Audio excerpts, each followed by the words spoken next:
యేసు ఈ మాటలు చెప్పి తన శిష్యులతో కూడా కెద్రోను వాగు దాటి పోయెను. అక్కడ ఒక తోటయుండెను. దానిలోనికి ఆయన తన శిష్యులతో కూడా వెళ్ళెను. యేసు తన శిష్యులతో పలుమారు అక్కడికి వెళ్ళుచుండువాడు గనక ఆయనను అప్పగించు యూదాకును ఆ స్థలము తెలిసియుండెను. కావున యూదా సైనికులను, ప్రధాన యాజకులు, పరిసయ్యులు పంపిన బంట్రౌతులను వెంటబెట్టుకొని దివిటీలతోనూ దీపములతోనూ ఆయుధములతోనూ అక్కడికి వచ్చెను. యేసు తనకు సంభవింపబోవునవన్నీయు ఎరిగినవాడై వారి యొద్దకు వెళ్ళి, మీరెవర్ని వెతుకుచున్నారు అని వారిని అడిగెను. వారు, నజరేయుడైన యేసును అని ఆయనకు ఉత్తరమియ్యగా, యేసు, ఆయనను నేనే అని వారితో చెప్పెను. ఆయనను అప్పగించిన యూదాయు వారి యొద్ద నిలిచిండెను. ఆయన, నేనే ఆయననని వారితో చెప్పగా వారు వెనుకకు తగ్గి నేల మీద పడిరి. మరలా ఆయన, మీరు ఎవరిని వెతుకుచున్నారు అని వారిని అడిగెను. అందుకు వారు, నజరేయుడైన యేసుని అని చెప్పగా యేసు వారితో, నేనే ఆయననని మీతో చెప్పి తిని గనుక మీరు నన్ను వెతుకుచున్న ఎడల వీరిని పోనీయుడి అని చెప్పెను. నీవు నాకు అనుగ్రహించిన వారిలో ఒకనినైనను నేను పోగొట్టుకొనలేదని ఆయన చెప్పిన మాట నెరవేరునట్లు ఈలాగు చెప్పెను.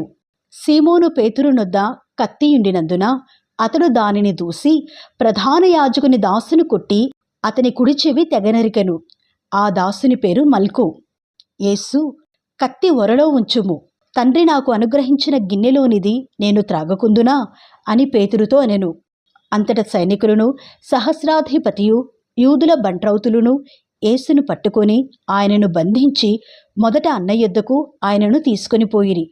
అతడు ఆ సంవత్సరము ప్రధాన యాజకుడైన కయపకు మామ. కయప ఒక మనుష్యుడు ప్రజల కొరకు చనిపోవుట ప్రయోజనకరమని యూదులకు ఆలోచన చెప్పినవాడు. సీమోను పేతురును మరి ఒక శిష్యుడును యేసు వెంబడి పోవుచుండిరి. ఆ శిష్యుడు ప్రధాన యాజకుని నెలవైనవాడు గనుక అతడు ప్రధాన యాజకుని ఇంటి ముంగిటిలోనికి యేసుతో కూడా వెళ్ళెను. పేతురు ద్వారమునొద్ద బయట నిలుచుండెను గనుక ప్రధాన యాజకునికి నెలవైన ఆ శిష్యుడు బయటకు వచ్చి ద్వారపాలకురాలితో మాటలాడి పేతురును లోపలికి తోడుకుని పోయెను. ద్వారమునొద్ద కావలియున్న ఒక చిన్నది పేతురుతో, నీవును ఈ మనుష్యుని శిష్యులలో ఒకడువు కావా అని చెప్పగా అతడు, కాను అనెను. అప్పుడు చలివేయిచున్నందున దాసులును బంట్రౌతులను మంటవేసి చలికాచుకొనిచుండగా పేతురును వారితో నిలువబడి చలికాచుకొనిచుండెను. ప్రధాన యాజకుడు ఆయన శిష్యులను గూర్చియు ఆయన బోధను గూర్చియు యేసును అడుగగా యేసు, నేను బాహాటముగా లోకము ఎదుట మాటలాడి తిని, యూదులందరూ కూడివచ్చే సమాజ మందిరంలోనూ దేవాలయములోనూ ఎల్లప్పుడూ బోధించి తిని, రహస్యముగా నేనేమియూ మాటలాడలేదు. నీవు నన్ను అడుగనేలా? నేను వారికేమి బోధించినది విన్నవారిని అడుగుము. ఇదిగో నేను చెప్పినది వీరెరుగుదురు అని అతనితో అనెను.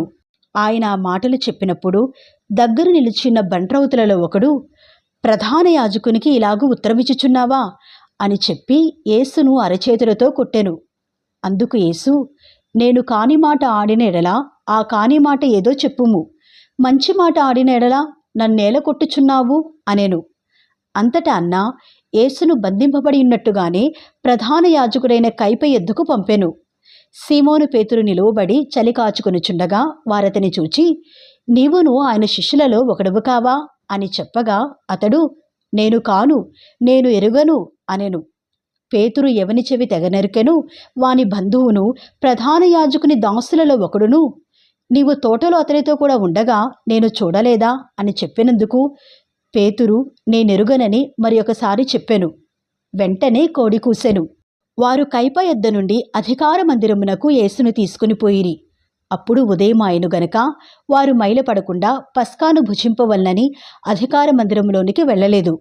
కావున పిలాతు బయట ఉన్న వారి ఎద్దుకు వచ్చి, ఈ మనుష్యుని మీద మీరు ఏ నేరము మోపుచున్నారు అనెను.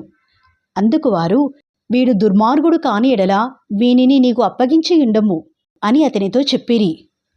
పిలాతు, మీరతను తీసుకుని పోయి మీ ధర్మశాస్త్రము చొప్పున అతనికి తీర్పు తీర్చుటనగా, యూదులు ఎవనికినీ మరణశిక్ష విధించుటకు మాకు అధికారము లేదు అని అతనితో చెప్పిరి. అందువలన యేసు తాను ఎట్టి మరణము పొందబోవునో దానిని సూచించి చెప్పిన మాట నెరవేరెను. పిలాతు తిరిగి అధికార మందిరంలో ప్రవేశించి యేసును పిలిపించి, యూదుల రాజువు నీవేనా అని ఆయనను అడుగగా, యేసు, నీ అంతట నీవే ఈ మాట అనుచున్నావా, లేక ఇతరులు నీతో నన్ను గూర్చి ఈ మాట చెప్పిరా అని అడిగెను. అందుకు పిలాతు, నేను యూదుడనా ఏమి? నీ స్వజనమును ప్రధాన యాజకులను నిన్ను నాకు అప్పగించిరి గదా, నీవేమి చేసితివి అని అడుగగా, యేసు, నా రాజ్యము ఈ లోక సంబంధమైనది కాదు.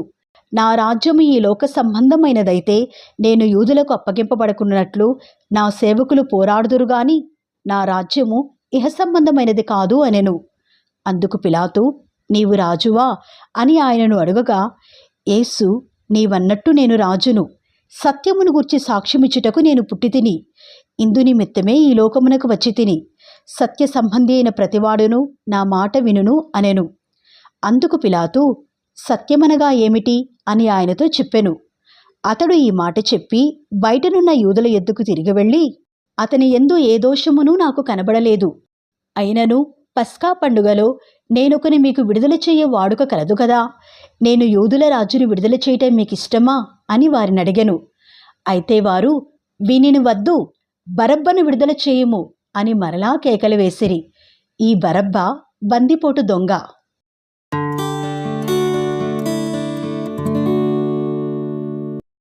అప్పుడు పిలాతు యేసును పట్టుకొని ఆయనను కొరడాలతో కొట్టించెను. సైనికులు ముండ్లతో కిరీటమును అల్లి ఆయన తల మీద పెట్టి ఊదారంగు వస్త్రము ఆయనకు తొడిగించి ఆయన యొద్దకు వచ్చి, యూదుల రాజా, శుభము అని చెప్పి ఆయనను అరచేతులతో కొట్టిరి. పిలాతు మరలా వెలుపలికి వచ్చి, ఇదిగో, ఈయన యందు ఏ దోషమునూ నాకు కనబడలేదని మీకు తెలియనట్లు ఈయనను మీ యొద్దకు వెలుపలికి తీసుకుని వచ్చుచున్నానని వారితో అనెను. ఆ ముండ్ల కిరీటమును ఊదారంగు వస్త్రమును ధరించినవాడే యేసు వెలుపలికి రాగా, పిలాతు, ఇదిగో ఈ మనుష్యుడు అని వారితో చెప్పెను. ప్రధాన యాజకులను బంట్రౌతులను ఆయనను చూచి, సిలువ వేయుము, సిలువ వేయుము అని కేకలు వేయగా, పిలాతు, ఆయన యందు ఏ దోషమునూ నాకు కనబడలేదు గనుక మీరే ఆయనను తీసుకుని పోయి సిలువ వేయుడి అని వారితో చెప్పెను. అందుకు యూదులు, మాకొక నియమము కలదు, తాను దేవుని కుమారుడనని ఇతడు చెప్పుకొనెను గనుక ఆ నియమము చొప్పున ఇతడు చావవలెను అని అతనితో చెప్పిరి. పిలాతు ఆ మాట విని మరి ఎక్కువగా భయపడి తిరిగి అధికార మందిరములో ప్రవేశించి, నీవెక్కడి నుండి వచ్చితివి అని యేసును అడిగెను. అయితే యేసు అతనికి ఏ ఉత్తరము ఇయ్యలేదు. గనుక పిలాతు, నాతో మాటలాడవా, నిన్ను విడుదల చేయుటకు నాకు అధికారము కలదనియు నిన్ను సిలువ వేయుటకు నాకు అధికారము కలదనియు నీవెరుగవా అని ఆయనతో అనెను. అందుకు యేసు, పైనుండి నీకు ఇయ్యబడి ఉంటేనే తప్ప నా మీద నీకు ఏ అధికారమునూ ఉండదు. అందుచేత నన్ను నీకు అప్పగించిన వానికి ఎక్కువ పాపము కలదు అనెను. ఈ మాటను బట్టి పిలాతు ఆయనను విడుదల చేయుటకు యత్నం చేసిన గాని యూదులు, నీవు ఇతని విడుదల చేసితివా? కైసరునకు స్నేహితుడవు కావు. తాను రాజులని చెప్పుకొను ప్రతివాడును కైసరునకు విరోధముగా మాటలాడుచున్నవాడే అని కేకలు వేసిరి. పిలాతు ఆ మాటలు విని యేసును బయటికి తీసుకుని వచ్చి రాళ్లు పరచిన స్థలమందు న్యాయపీఠము మీద కూర్చుండెను. హెబ్రీ భాషలో ఆ స్థలమునకు గబ్బతా అని పేరు. ఆ దినము పస్కాను సిద్ధపరచు దినము. అప్పుడు ఉదయం 6 గంటలు కావచ్చెను. అతడు, ఇదిగో మీ రాజు అని యూదులతో చెప్పగా, అందుకు వారు, ఇతనిని సంహరించుము, సంహరించుము, సిలువ వేయుము అని కేకలు వేసిరి. పిలాతు, మీ రాజును సిలువ వేయుదునా అని వారిని అడుగగా, ప్రధాన యాజకులు, కైసరు తప్ప మాకు వేరొక రాజు లేడు అనిరి. అప్పుడు సిలువ వేయబడుటకై అతడు ఆయనను వారికి అప్పగించెను. వారు యేసును తీసుకుని పోయిరి. ఆయన తన సిలువ మోసుకొని కపాల స్థలమనే చోటికి వెళ్ళెను. హెబ్రీ భాషలో దానికి గొల్గతా అని పేరు. అక్కడ ఈ వైపున ఒకనిని ఆ వైపున ఒకనిని మధ్యను యేసును ఉంచి ఆయనతో కూడా 2 సిలువ వేసిరి. మరియు పిలాతు, యూదుల రాజైన నజరేయుడగు యేసు అను పై విలాసము వ్రాయించి సిలువ మీద పెట్టించెను. యేసు సిలువ వేయబడిన స్థలము పట్టణమునకు సమీపమై ఉండెను. అది హెబ్రీ, గ్రీకు, రోమా భాషలలో వ్రాయబడెను గనుక యూదులలో అనేకులు దానిని చదివిరి. నేను యూదుల రాజునని వాడు చెప్పినట్టు వ్రాయుము గాని యూదుల రాజు అని వ్రాయవద్దని యూదుల ప్రధాన యాజకులు పిలాతుతో చెప్పగా, పిలాతు, నేను వ్రాసినదేమో వ్రాసి తిని అనెను. సైనికులు యేసును సిలువ వేసిన తరువాత ఆయన వస్త్రములు తీసుకొని ఒక్కొక్క సైనికునికి ఒక్కొక్క భాగము వచ్చినట్లు వాటిని 4 భాగములు చేసిరి.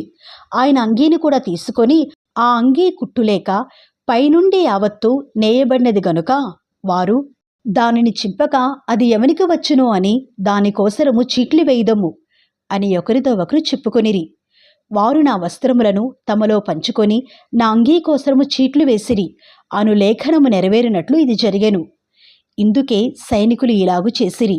ఆయన తల్లియు ఆయన తల్లి సహోదరియు క్లోపా భార్య అయిన మరియయు మగ్దలేనే మరియయు యేసు సిలువ యొద్ద నిలుచుచుండిరి. యేసు తన తల్లియు తాను ప్రేమించిన శిష్యులను దగ్గర నిలుచుండుట చూచి, అమ్మా, ఇదిగో నీ కుమారుడు అని తన తల్లితో చెప్పెను. తరువాత శిష్యుని చూచి, ఇదిగో నీ తల్లి అని చెప్పెను. ఆ గడియ నుండి ఆ శిష్యుడు ఆమెను తన ఇంట చేర్చుకునెను. అటు తరువాత సమస్తమును అప్పటికి సమాప్తమైనదని యేసు ఎరిగి, లేఖనము నెరవేరినట్లు నేను దప్పిగొనుచున్నాను అనెను. చిరకతో నిండియున్న ఒక పాత్ర అక్కడ పెట్టియుండెను గనుక వారు ఒక స్పంజి చిరకతో నింపి హిస్సోపు పుడకకు తగిలించి ఆయన నోటికి అందించిరి. యేసు ఆ చిరక పుచ్చుకొని సమాప్తమైనది అని చెప్పి తల వంచి ఆత్మను అప్పగించెను. ఆ దినము సిద్ధపరచు దినము, మరుసటి విశ్రాంతి దినము మహాదినము గనుక ఆ దేహములు విశ్రాంతి దినమున శిలువ మీద ఉండకున్నట్లు వారి కాళ్ళు విరుగగొట్టించి వారిని తీసివేయించుమని యూదులు పిలాతును అడిగిరి. కాబట్టి సైనికులు వచ్చి ఆయనతో కూడా సిలువ వేయబడిన మొదటి వాని కాళ్లను రెండవ వాని కాళ్లను విరగగొట్టిరి. వారు యేసునొద్దకు వచ్చి అంతకుముందే ఆయన మృతి పొంది ఉండుట చూచి ఆయన కాళ్ళు విరగగొట్టలేదు గాని సైనికులలో ఒకడు ఈటెతో ఆయన ప్రక్కను పొడిచెను. వెంటనే రక్తమును నీళ్లును కారెను. ఇది చూచిన వాడు సాక్ష్యమిచ్చుచున్నాడు. అతని సాక్ష్యము సత్యమే. మీరు నమ్మునట్లు అతడు సత్యము చెప్పుచున్నాడని ఆయన నెరుగును. అతని ఎముకలలో ఒకటైనను విరువబడదు అను లేఖనము నెరవేరునట్లు ఇది జరిగెను. మరియు తాము పొడిచిన వాని తట్టు చూతురు అని మరి యొక్క లేఖనము చెప్పుచున్నది. అటు తరువాత యూదుల భయము వలన రహస్యముగా యేసు శిష్యుడైన అరిమతయి యోసేపు తాను యేసు దేహమును తీసుకుని పోవుటకు పిలాతు నొద్ద సెలవడిగెను. పిలాతు సెలవిచ్చెను గనుక అతడు వచ్చి యేసు దేహమును తీసుకుని పోయెను. మొదట రాత్రివేళ ఆయన ఎద్దుకు వచ్చిన నీకొదేము కూడా బోళముతో కలిపిన అగరు రమారమి 150 సేర్ల ఎత్తు తెచ్చెను. అంతట వారు యేసు దేహమును ఎత్తుకుని వచ్చి యూదులు పాతిపెట్టు మర్యాద చొప్పున ఆ సుగంధ ద్రవ్యములు దానికి పూసి నారబట్టలు చుట్టిరి. ఆయనను సిలువ వేసిన స్థలములో ఒక తోట ఉండెను. ఆ తోటలో ఎవడునూ ఎప్పుడునూ ఉంచబడని క్రొత్త సమాధి ఒకటి ఉండెను. ఆ సమాధి సమీపంలో ఉండెను గనక ఆ దినము యూదులు సిద్ధపరచు దినమైనందున వారు అందులో యేసును పెట్టిరి.